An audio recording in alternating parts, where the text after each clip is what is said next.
ರಾಮನವಮಿ ಏಕೆ ಆಚರಿಸುತ್ತಾರೆ? ರಾಮನವಮಿ ಎಂಬುದು ಹಿಂದೂ ಧರ್ಮದ ಪ್ರಮುಖ ಹಬ್ಬಗಳಲ್ಲಿ ಒಂದು. ಈ ಹಬ್ಬವನ್ನು ಶ್ರೀರಾಮನ ಜನ್ಮದಿನದಂದು ಆಚರಿಸಲಾಗುತ್ತದೆ. ಶ್ರೀರಾಮನು ಲಾರ್ಡ್ ರಾಮ ಎಂಬ ಅವತಾರವಾಗಿದ್ದು, ಲಾರ್ಡ್ ವಿಷ್ಣುನ 7ನೇ ಅವತಾರ ಎಂದು ಪರಿಗಣಿಸಲಾಗುತ್ತದೆ. ರಾಮನ ಜನ್ಮದ ಕಥೆ. ಪುರಾಣಗಳ ಪ್ರಕಾರ ಅಯೋಧ್ಯೆಯ ರಾಜ ಕಿಂಗ್ ದಶರಥ ಅವರಿಗೆ ಮಕ್ಕಳಿರಲಿಲ್ಲ. ಇದರಿಂದ ಅವರು ತುಂಬಾ ದುಃಖದಲ್ಲಿದ್ದರು. ಅವರು ಮಹರ್ಷಿ ಋಷಿ ವಸಿಷ್ಠ ಅವರ ಸಲಹೆ ಮೇರೆಗೆ ಪುತ್ರಕಾಮೇಷ್ಠಿ ಯಜ್ಞವನ್ನು ನಡೆಸಿದರು.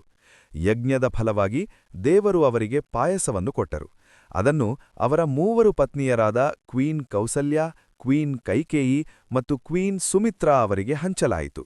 ಈ ಪಾಯಸದ ಪರಿಣಾಮವಾಗಿ ಕೌಸಲ್ಯಗೆ ಶ್ರೀರಾಮನು ಜನಿಸಿದರು, ಕೈಕೇಯಿಗೆ ಭರತನು, ಸುಮಿತ್ರೆಗೆ ಲಕ್ಷ್ಮಣ ಮತ್ತು ಶತ್ರುಘ್ನರು ಜನಿಸಿದರು. ಶ್ರೀರಾಮನು ಚೈತ್ರ ಮಾಸದ ಶುಕ್ಲಪಕ್ಷದ ನವಮಿಯೆಂದು ಜನಿಸಿದರು. ಆದ್ದರಿಂದ ಈ ದಿನವನ್ನು ರಾಮನವಮಿ ಎಂದು ಕರೆಯುತ್ತಾರೆ. ರಾಮನ ಜೀವನ ಮತ್ತು ಮಹತ್ವ. ಶ್ರೀರಾಮನು ಸತ್ಯ, ಧರ್ಮ ಮತ್ತು ನೀತಿಯ ಪ್ರತಿರೂಪವಾಗಿದ್ದರು. ಅವರು ಜೀವನದಲ್ಲಿ ಅನೇಕ ಸಂಕಷ್ಟಗಳನ್ನು ಎದುರಿಸಿದರು. ರಾಮನು ತನ್ನ ತಂದೆಯ ಮಾತಿಗಾಗಿ 14 ವರ್ಷಗಳ ವನವಾಸಕ್ಕೆ ಹೋದನು.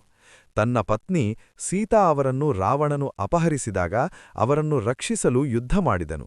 ರಾವಣನನ್ನು ಸಂಹರಿಸಿ ಧರ್ಮವನ್ನು ಉಳಿಸಿದನು. ಈ ಕಥೆ ರಾಮಾಯಣ ಎಂಬ ಮಹಾಕಾವ್ಯದಲ್ಲಿ ವಿವರಿಸಲಾಗಿದೆ. ರಾಮನವಮಿ ಆಚರಣೆ. ರಾಮನವಮಿ ದಿನ ಜನರು ಉಪವಾಸ ಇಟ್ಟು ಪೂಜೆ ಮಾಡುತ್ತಾರೆ, ರಾಮಾಯಣ ಪಠನ ಮಾಡುತ್ತಾರೆ, ದೇವಸ್ಥಾನಗಳಿಗೆ ಹೋಗಿ ಭಜನೆ ಮಾಡುತ್ತಾರೆ. ಶ್ರೀರಾಮನ ಜನ್ಮವನ್ನು ಮಧ್ಯಾಹ್ನದಲ್ಲಿ ಆಚರಿಸುತ್ತಾರೆ.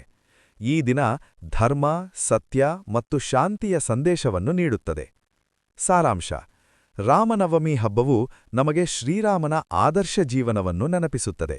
ಸತ್ಯವನ್ನು ಪಾಲಿಸಬೇಕು, ಹಿರಿಯರ ಮಾತು ಕೇಳಬೇಕು ಮತ್ತು ಧರ್ಮದ ಮಾರ್ಗದಲ್ಲಿ ನಡೆಯಬೇಕು ಎಂಬುದನ್ನು ಈ ಹಬ್ಬವು ಕಲಿಸುತ್ತದೆ.